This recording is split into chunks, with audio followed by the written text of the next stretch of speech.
What's up with y'all boys and girls, man? Hey, it's Jay Briggs here continuing to cook up this NBA action, man. Y'all know we do here on the Jam Session. We cook up every single game, every single day, man. Money making Tuesday, ladies and gentlemen. Yesterday wasn't the day I wanted it to be. I went 0-1 officially on the premium side. I only ended up betting one game yesterday, and it was the Boston Celtics, man. And, of course, they blew another second half double-digit lead for the third time in this series. Up 20 in game one, end up losing outright. Up 20 in game two, at home, end up losing outright. Up 14 yesterday, late in the second half, end up losing outright. Man, the landscape of the NBA changed yesterday. The future of the NBA completely flipped on its head yesterday, starting with the Celtics. It looked like the Celtics were going to be a dynasty. They had figured out a new offense. They had, two of the biggest stars in the league, aided by some of the best role players in the NBA. And we saw their biggest star yesterday go out with an Achilles injury, likely out for remainder of the playoffs and probably out all of next season as well. So that might have been the last game we seen of Jason Tatum and Jaylen Brown as a duo. You feel me? That completely changes the landscape of the NBA, the future of the NBA. We'll see if the Celtics, not done yet, but looking extremely cooked at the moment. We'll see if they're able to fight back in this series and still looking to defend their NBA title from last season, or if after they lose to the Knicks, which is looking more likely, if they go in the direction of blowing this thing up. So, also talking about the future of the NBA, the Dallas Mavericks just get the number one overall pick. Like, come on, bro. I'm not a big conspiracy theorist type person. I'm not that guy, but there's no other way to look at that. Come on, man. The draft lottery has been something the NBA has used to their advantage.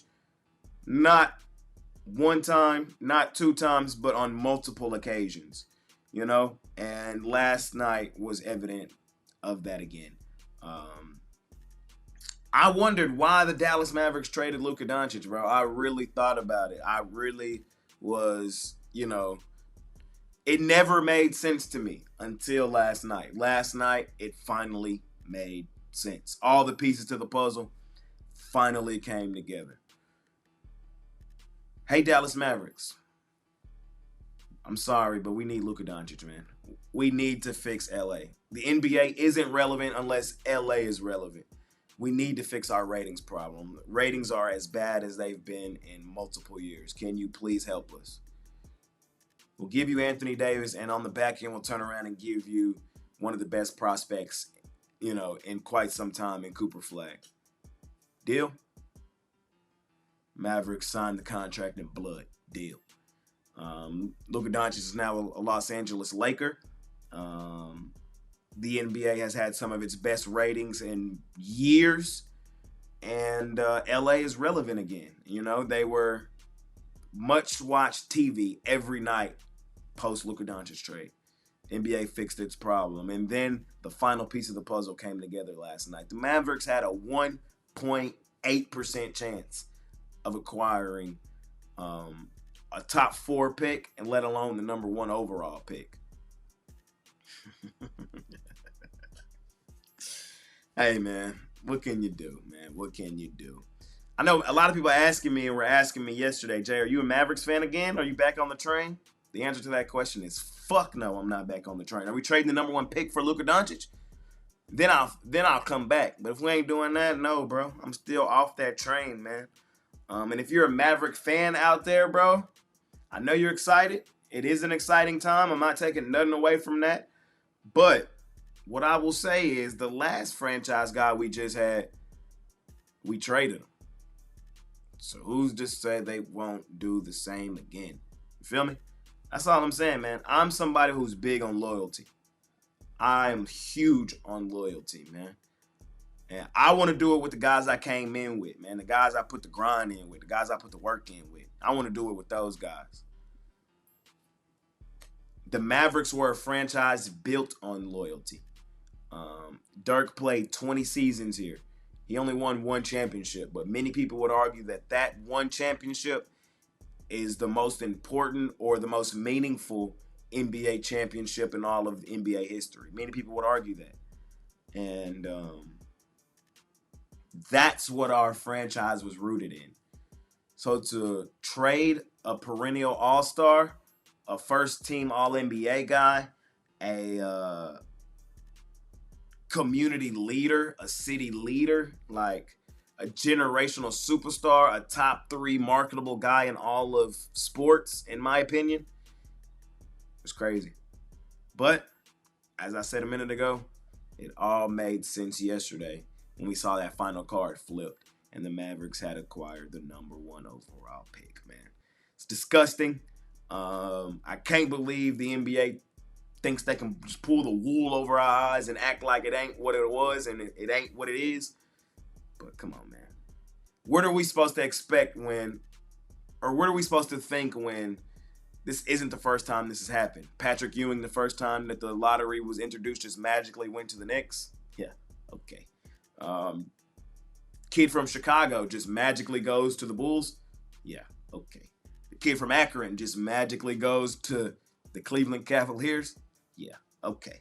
And the Mavericks, few months after trading away a generational superstar in what was looked at as arguably the worst trade in sports history,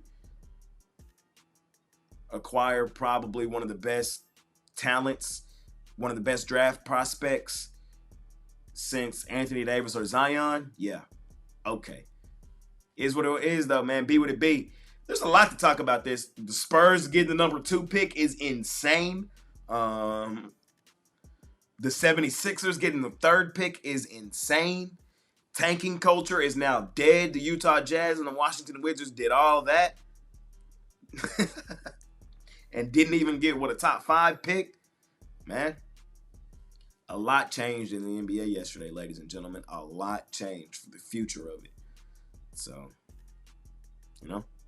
I just find this all interesting. Y'all know I love hoops more than anything. I love talking about it more than anything. And I wanted to talk about some of my thoughts with y'all early here on this episode.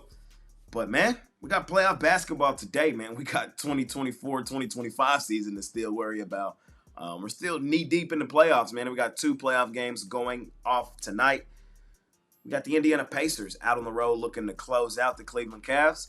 And we have the Oklahoma City Thunder Buddies looking to take a 3-2 series lead at home at the crib. I appreciate each and every one of you that continue to tune in and watch this video.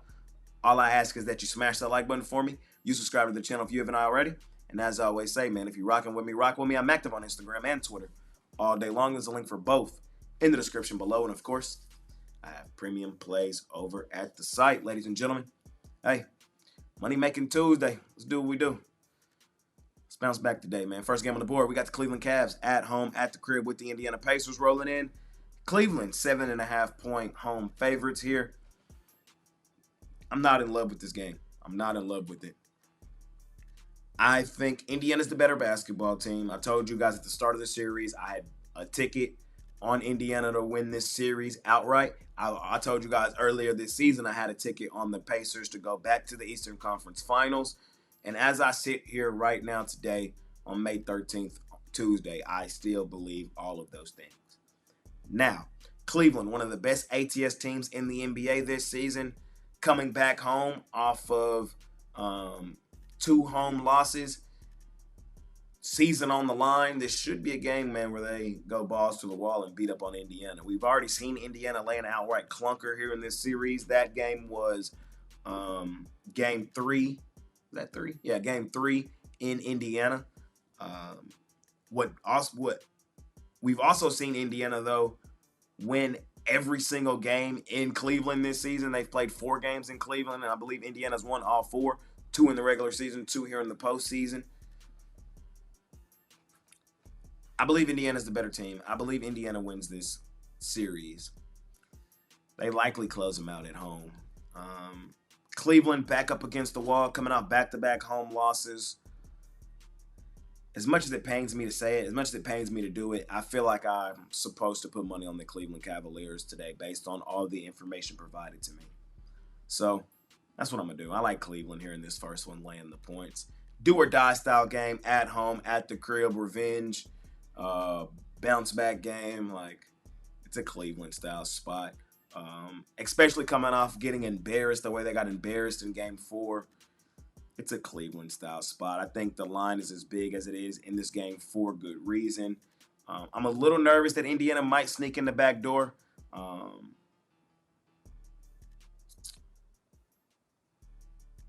But based on all the information provided to me today, I believe Cleveland is the right play today, laying the points. So I'm going to lay them, playing the odds, playing the spots, playing the situations. I'm on the Cleveland Cavaliers, laying the points here in our first game of the night. Again, though, I still got the Pacers winning the series. They likely close them out at home at the crib in 6.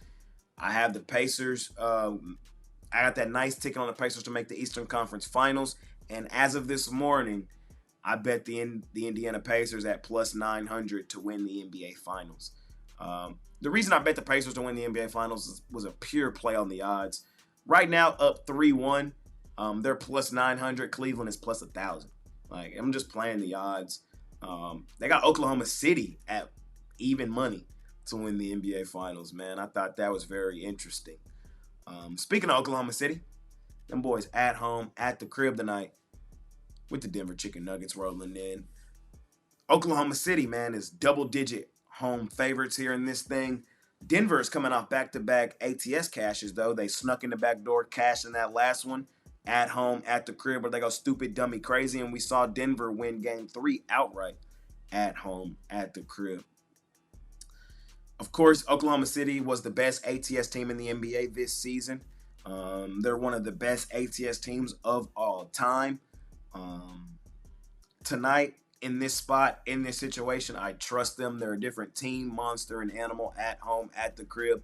I don't trust the Nuggets nearly the same out on the road as I do at home, at the crib, where they go stupid, dummy, crazy. Tonight, it's Thunder Buddies for life, man. We're on our favorite money-making team. I'm going to lay the points here with Oklahoma City here in this one. I think something I've talked about in this series is how well the role players will play. We saw the role guys for Denver play extremely well at home, at the crib, where they're aided by their home crowd. No surprise there. They've done that for quite some time. But on the road, I think they struggle a bit. Oklahoma City now has more playoff experience under their belt. Oklahoma City, one of the best home playoff venues in all of the NBA. Oklahoma City is like a pack of pit bulls. If you let them rile themselves up and get going, they'll jump out on you. And, you know, they're one of our favorite double-digit spread layers as well. When the Thunder land double digits at home, it's likely for great reason. I told you guys at the start of this series, I thought Denver would compete in this series much more than people thought, and that has been the case. Tonight, though, I think this is an ass whooping of ass whoopings. Oklahoma City is just a different team, monster and animal, at home, at the crib. We trust them damn near with our life. They're our favorite money-making team for a reason. Thunder Buddies for life. Laying the points with Oklahoma City here in our last and final game of the night. Ladies and gentlemen, I appreciate each and every one of you that continue to tune in and watch this video. All I ask is that you smash that like button for me. You subscribe to the channel if you haven't already. And as I always say, man, if you're rocking with me, rock with me. I'm active on Instagram and Twitter all day long. There's a link for both in the description below. And, of course, I have premium plays over at the site, man. A lot to talk about, man, coming down the stretch for the NBA, man. What this means for the Mavs, what this means for the Spurs, what it means for the Sixers, how the rookies are going to fit onto their new teams. Do bad teams continue to tank, as that model seems to be completely dead? How long is Jason Tatum out? What does the future of the Boston Celtics look like? Are the Knicks going to win an NBA championship? A lot to talk about, man. There's a lot to talk about, ladies and gentlemen. And, of course, we'll talk about it here on the Jam Session continuously. So I appreciate each and every one of you that continue to tune in and watch this video. Smash that like button for your guys. Subscribe to the channel if you haven't already. See y'all tomorrow, man. I'm out of here. Peace.